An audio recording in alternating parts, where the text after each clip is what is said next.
I am back with Dr. Dan Johnson, Raleigh, North Carolina, the Avian and Exotic Animal Clinic.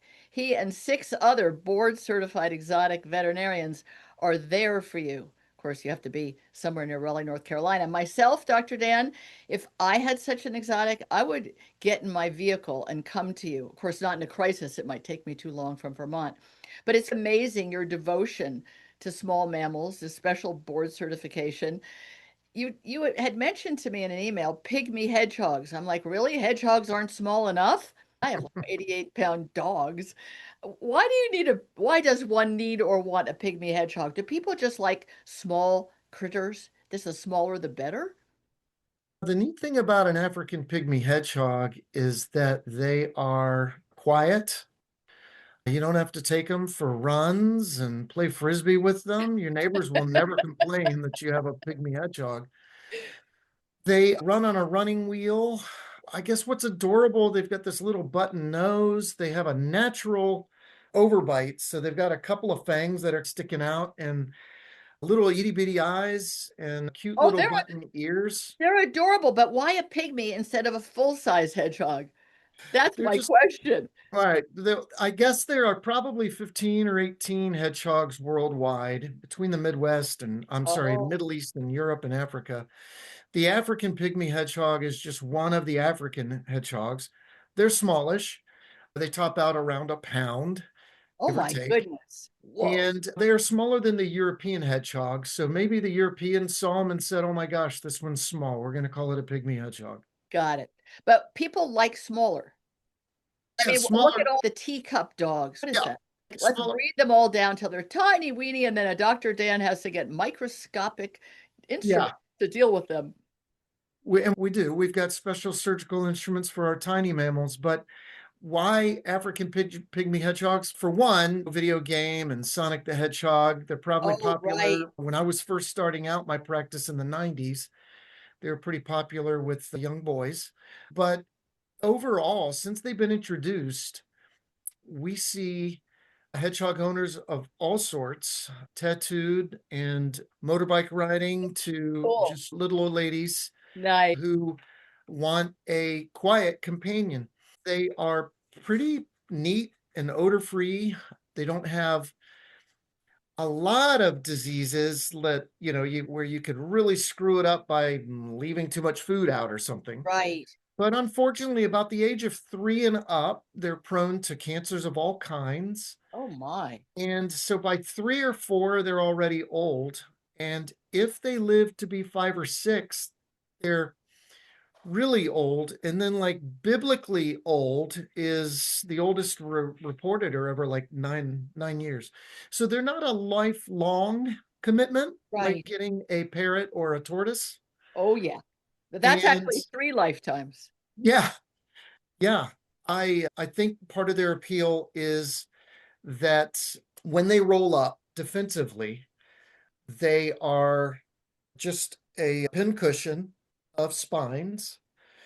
And but when they learn to trust you, they come out, and a porcupine that trusts you, they can be touched, they can be stroked, they can be handled. They Let's actually back up for one swim. minute. You can stroke and touch a porcupine? Sure, just don't go against the grain. Oh, that's very But funny. yeah. There are porcupines that people keep as pets? We see them for small collections, I what you see. would call a petting zoo. But yeah, all of your zoo animals that, a lot of them that you commonly see at zoos, they will acclimatize, many of them, to To people humans. being present and aren't scared. And trust me, if you see porcupines in a zoological collection, their handlers are not really at any risk. They're friendly to the people that know them. And so that's the case for these hedgehogs too. Nice. But the They hedgehog become doesn't have any defensive mechanism that could hurt you. Cannot No, hurt yeah, you. they have spines, not quills, where a quill is barbed. That's Right. what a porcupine has. These spines are really just hardened hairs. They're hollow on the inside. For that reason, hedgehogs float pretty well Oh, and how they can swim. But these hairs are hollow, and like bones, they've got a crisscross mesh of support on the inside. The same is true of the base of a quill on a feather, on a bird. So they've interesting. got some Yeah. structure on the inside. but they're a pointy hair that's hard. Yeah. So when you say they can swim, that's in a pinch, like in a In a flood. pinch. No, they're not Not aquatic, but you wouldn't want to give them like a kiddie pool to swim in and think it was fun, or would you? no, but you can allow them some time in a tub to wait around Okay, because in the wild they would come in contact with water. What we like to tell people to do for their hedgehog for enrichment, since we're getting into that topic, that's right. is to, instead of offering them food in a little bowl, to scatter their food in a little tray that might have ping pong balls and other I'll be things that darned. they dig around in. To make it more foraging. Uh-huh. Yep. To make it foraging. Yeah. You can put shredded paper and hay and things. And so what would that food be? They're highly insectivorous. And so they will eat mealworms. You can feed them the freeze dried if you're squeamish about feeding live. Of course, they'll go after live insect prey, but they will also eat low fat cat kibble, cat food. Interesting. You consider that good for them? Yeah, in the right circumstance, low fat cat food can be a staple diet, but you're probably better off getting a hedgehog specific kibble. I But would in think so. yeah, Because usually cat kibble is not identified as low fat. It's often identified with all kinds of marketing words, which are not even relevant to cats, in my humble opinion, but certainly not relevant to a hedgehog. I've never mhm, seen it even referred to, I've never seen low fat unless it's supposedly for obese cats, in which case you shouldn't yeah, be eating kibble anyway. Another story for another day. But there just kibble for hedgies? yeah. It's not hard to find. It's not easy to find. I don't think you're going to find it at most pet stores. Maybe I'm wrong about that, but certainly you can get it online. And so, what would you recommend is the best diet to put in their tray with their ping pong balls and their shredded paper? What should you scatter in there? Some mealworms sounds like tasty, but probably not that easy to always have them on hand. So, along with mealworms, there's going to be the kibble, and then there can be some dried and fresh fruits diced. Really? Uh, yeah, they will eat mushrooms, they eat fungi, and Whoa, that's yep, cool. You put a yeah, whole mushroom in there, or you dice it up for them, or how do you give them a mushroom? probably you want to dice it up, but Is it to see them eat it?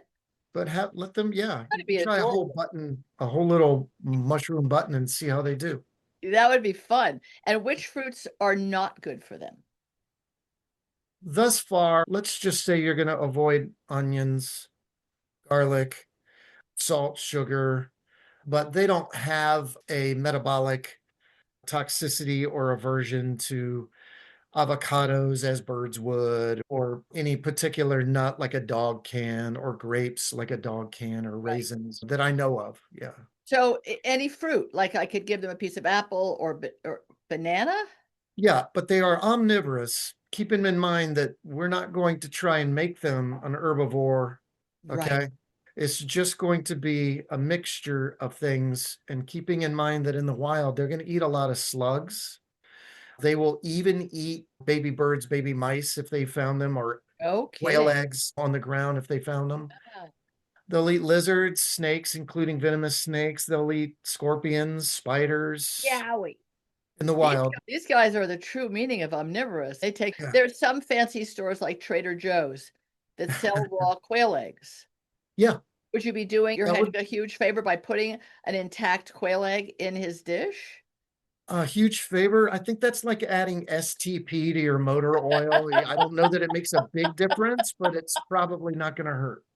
But it could be something more, it could be something fun to watch them do. Yeah. How do they crack it? How do they hold it? Do they slurp it? I'd be very curious. Yeah. Do they roll it around? Are they able to Yeah, crack it? Do you have to yeah, help them? Sure. Yeah. exactly. Could be really fun.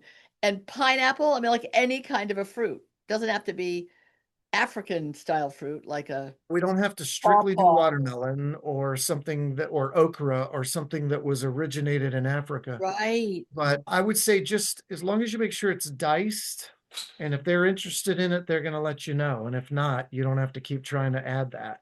But remember, they only weigh a pound. So you Right. can't be putting like a whole container of blueberries in there. One or two One bases. blueberry would Yeah. be adequate, a raspberry, and see Yeah. how they do. And that's fun. So it's fun to keep a bunch of stuff in your fridge and just experiment with your individual. Yeah, yeah. What kind of medical reasons bring them into the clinic? Well, I mentioned tumors. Yes. They can get, And they, do you treat them for cancer if they get cancer? Is there a treatment? depends on the tumor, often not. If it's in an internal organ, often not. But many times females will get uterine tumors and it presents with bleeding. It looks like there's a bladder infection, and we can definitely treat that. And we can cure that because we can spay them. And And we can prevent it by spaying them. do they not normally get spayed and or neutered? Not normally because they live Really? singly. A lot of times they're Oh. individually housed. And that's the But if reason why not to? the reason that they don't get spayed or neutered is because the males don't have aggression, they don't smell bad, so they Right, don't get neutered. And the right. females, if there's no male around, many people don't get their females spayed. They don't know about this risk of cancer. Would we spay an individual female to prevent a tumor? It's something that we could do safely, but Use your microscopic tools. yeah, but there is a risk. There's a risk anytime you take an animal, an exotic, especially to surgery and Yeah. anesthesia. And Yes. it's a higher risk, maybe 1.5% instead of a fraction of a percent. But on the female hedgehog that I had 5 years ago, if she died of uterine cancer, and I really love hedgies and I want to get another one, maybe I just get a male, it would solve that. But if I Mhm. got another female, maybe you don't know when they're really young, if they're male or female. I don't know if they're one of those. You can tell. You can tell. It's really obvious. Oh, it's really obvious. Okay, good. Yeah. Some of them keep it an internal secret. So, would I ask you to consider spaying my young female hedgehog because I'm afraid of cancer? Yeah, if you've had that experience, we can certainly do it. And she wouldn't be able to get the uterine cancer. Bearing in mind, though, hedgehogs in general, they are prone to cancers of all body systems. I see. And just because the female has a uterus, that's one of the things that I see. that a tumor can happen in. Yeah. And so it wouldn't stop her from getting tumors elsewhere. All right. So then we're not going to do it. You Yeah. talked me out of it because why do you want to take on that extra risk for yourself or for me or for my little hedgehog? It's sad. It's an easier decision to go to surgery knowing that, okay, she just started bleeding. She's going to bleed to death Right. if we don't get that tumor out. Right. We'll spay her. And the majority of times we do save them. But Yeah. it's tough to go into the room and say that elective surgery we were doing. I'm really sorry to tell you, Yeah. but she didn't make it. Yeah. That's Yeah. horrible. We all know the burdens on veterinarians. There's so many burdens of pressures and managing human emotions and expectations. You Yeah. don't need to put any fuel on that fire.